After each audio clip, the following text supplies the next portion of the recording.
talk to us about the importance of um, the health economy and how we can create a progressive and sustainable economy. Thank you. Is it open?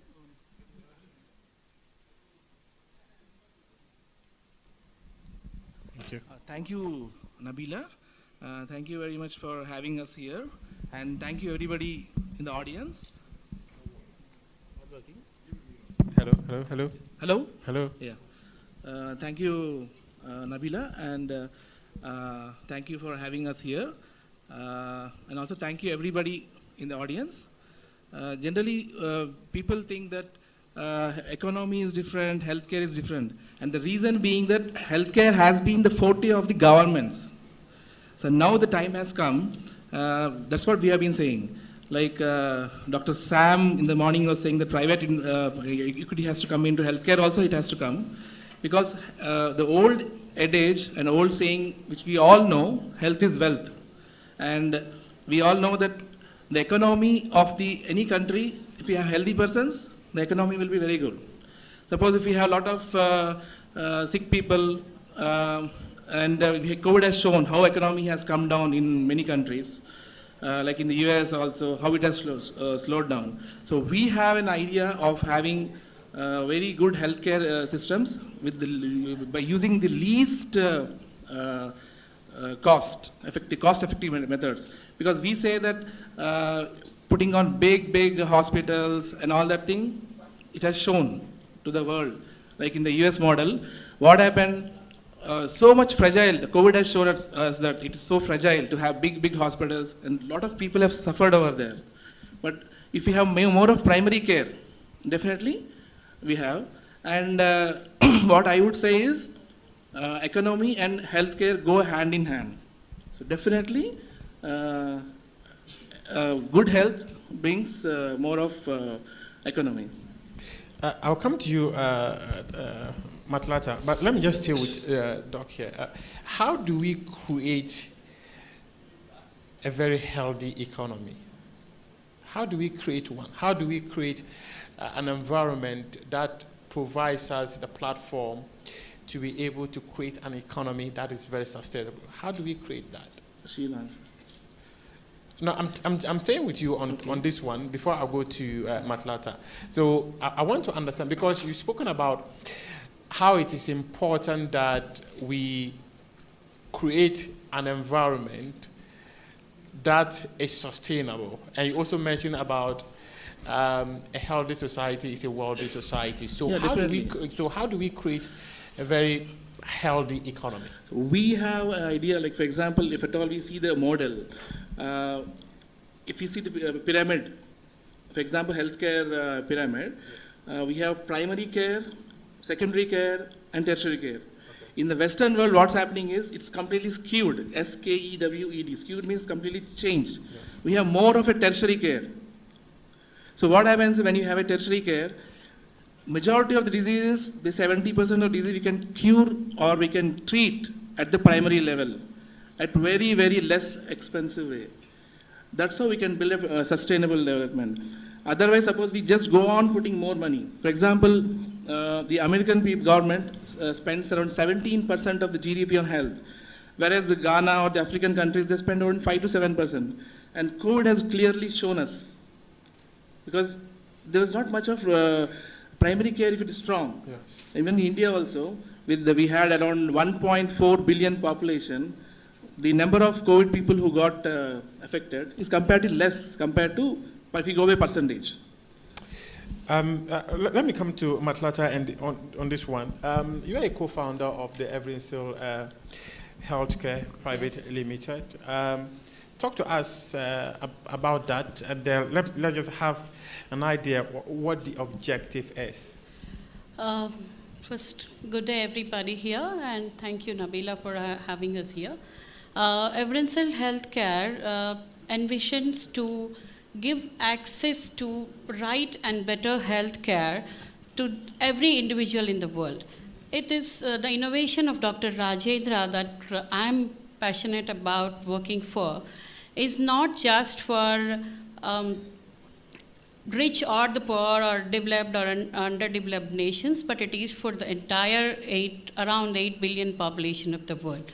But there are some customizations that have to be worked based on the nations that we call as location-specific practices, like that is different for different countries at a macro level.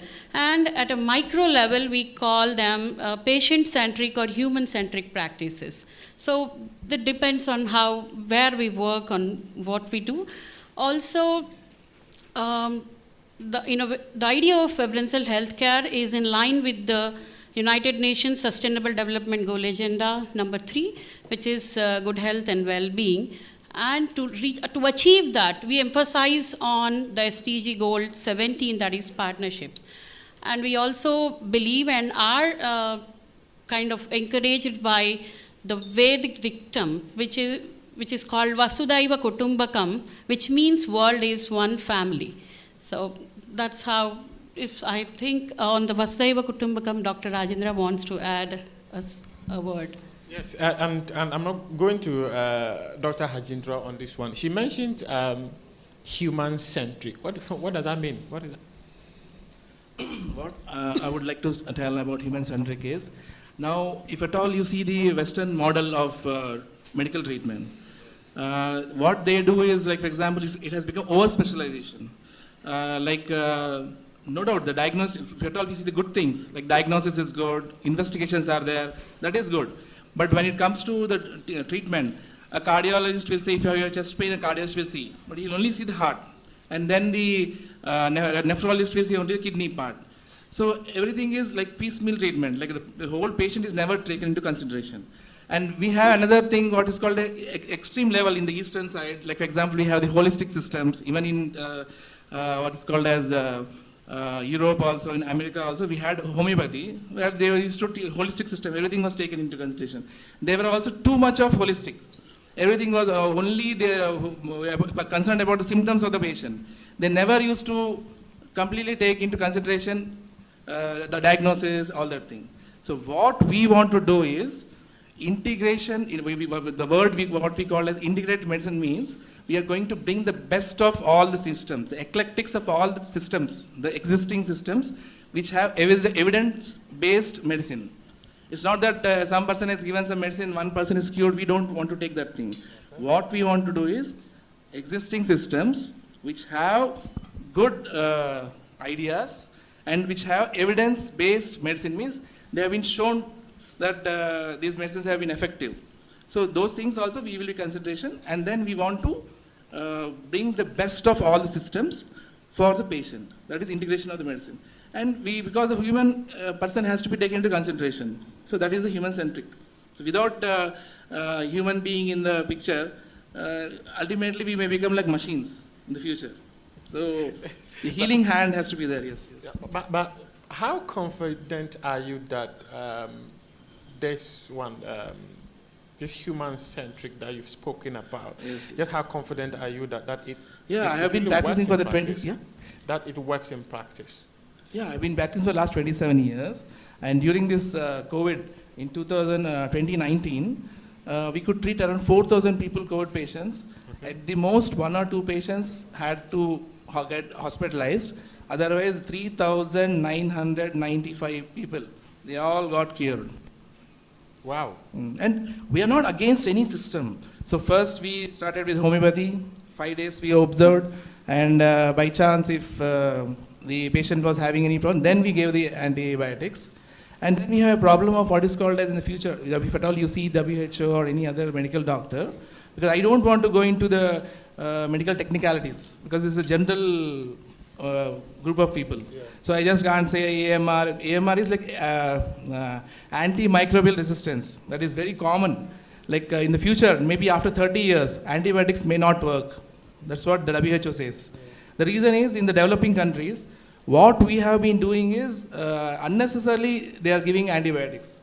First day you have cold, you are given antibiotics or some painkillers. Previously, some 50 years back or 100 years back, we used to wait. Suppose any problem is there, cold is there. There was even an old saying, cold with medicine is 1 week, without medicine is 7 days. Now nobody is following anything. Just you are bombarding with all those big high level medicines. And so we have AMR. Like for example, in the developing countries, the AMR rate is 25%. That is what the statistics say. When it comes to the US, or the developed Western countries, they say it is 10. Maybe it could be flawed, as these other speakers were saying. Yeah. Because the Western people, they want to showcase that they are better people. So we have to do a research, and definitely we'll do it. So we want to address AMR, ADR, and we have done it in our clinics. We treat around 70 to 80% of the patients without antibiotics. Some of the figures you mentioned are quite interesting. But Matlata, how do we get sustainable health care? He was talking, Dr. Rajendra was talking about the skewed up model. Like right now, there's something called physician workforce ecology, which talks about ideally it should be that 70% of the physicians working should be concentrating on the primary and preventive health care.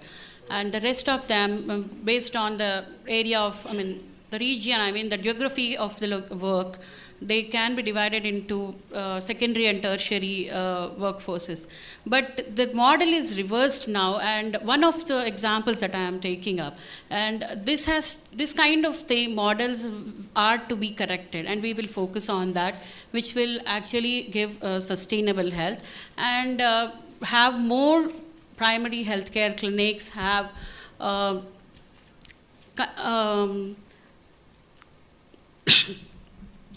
have more healthcare clinics, and create awareness of prevention of diseases, and also more and more awareness programs to drive them to change the mindset for the people, to understand that they are naturally fit and fine, their body is good enough to fight some diseases with minor, very little intervention from outside. So these kind of activities are to be taken up to create sustainable healthcare.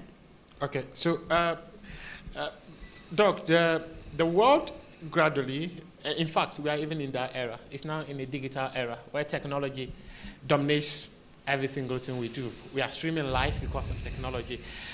How do you envision the integration of healthcare? And then looking at what you are doing, how do you intend to ensure that with technology, you're able to reach out to the right audience? If at all I had talked about this integrated medicine before 2012, then people would think, what is this integration, how will you do? But technology has been a great help. And from 2015, a lot of online consultations I have been doing, a lot of with the WhatsApp, because I have patients across the globe.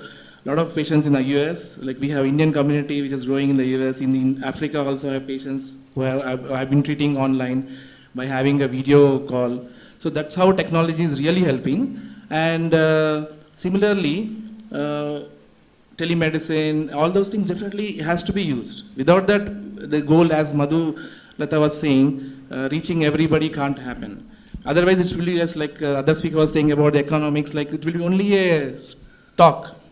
So if really we want to do work, we have to take the help of technology, and then we want to take the help of AI, artificial intelligence. Like for example, how can we integrate the various systems? The best of various systems we can't take just by manually, because the medical course itself is a very huge course. It takes, say, around 10 years for us to study. So different systems, if you go on studying, it's lifetime. So when we take the help of AI, definitely we'll be able to train the new budding physicians, whom we call as the IM physicians, in a better manner, and AI will be definitely helping them. And then we will be using the help of big data, which you may be knowing. The big data also, whatever patient's data is there, everything will be taken into consideration. Right now, you are even doing for the COVID also, like what happened with COVID and how it is happening. So all those things we are doing with big data. And just I want to tell another small stuff how technology helps. So we have been doing this survey, which is just not coming just like that. From 2015 onwards, we have been doing a lot of surveys, and we visited around 18 countries. So in 2015, when we were in Bhutan. Bhutan is a small country above India. Some people may be knowing. It's very, very small country. It has a population of 7 lakh people, very sparsely populated. That time we were thinking, if at all we want to reach 7 lakh people, then we need drones. And then last month, we attended one conference in the Chicago.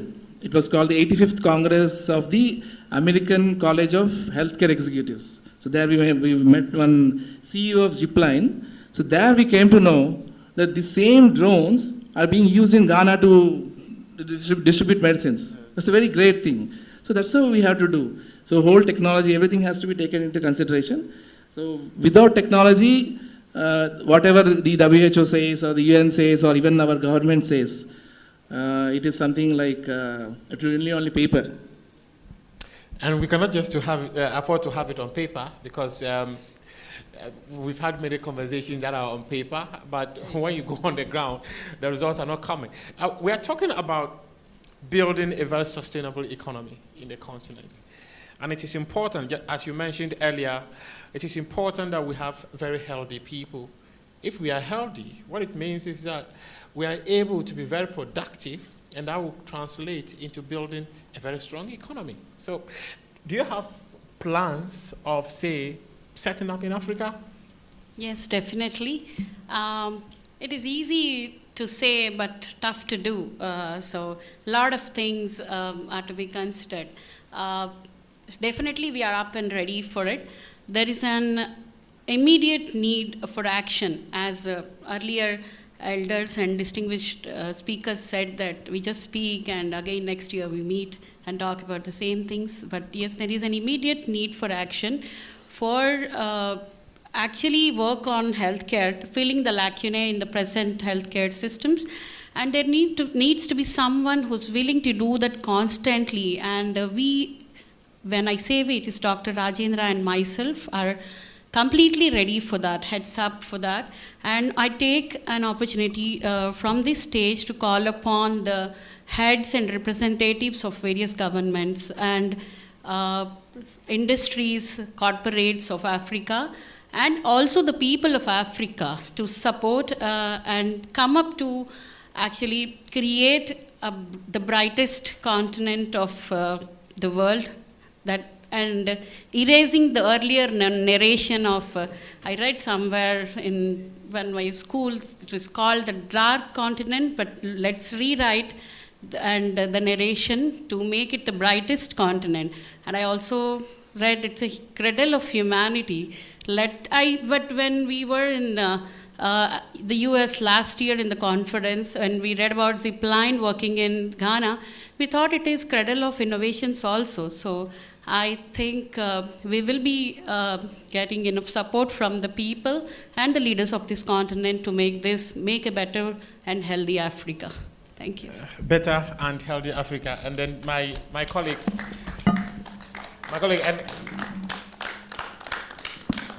Ernest mentioned that we cannot use European solutions for the problems of Africa. Yeah, so just conclude. So what I want to say is, it's we who have to come together, not waiting for the Western people to come here and do the investments. So what we say is we have a methodology which is native to any country. Like for example, we are not going to say that Western people have said that this system is bad. So we are doing, that's what we have been doing.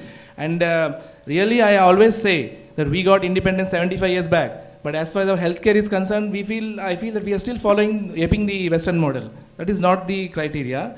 And then I just want to end by saying we have one of the greatest spiritual leaders, which maybe some of you may be knowing, by name Vivekananda.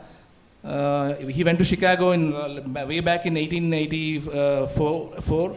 So he says, I just quote him, it's a clarion call for Africa. Arise, awake, stop not till you reach your goal. So really we have to do that. Then only we'll be able to do it. Otherwise, it's just, as I say. So that's what Vivekananda said. So we have to, I just end on that note. Thank you very much. Thank you for Nebula, and also thank you, Ruben, for giving me this opportunity. So let's work together. Asia, Africa, maybe we were called the third world countries. Let's work together. Then only we'll be able to do. Otherwise, it will be just those people taking advantage on us. Like Prof. Abochi said, no longer beautiful speeches. We need to move from the beautiful speeches to action. And Ernest, thank you very much.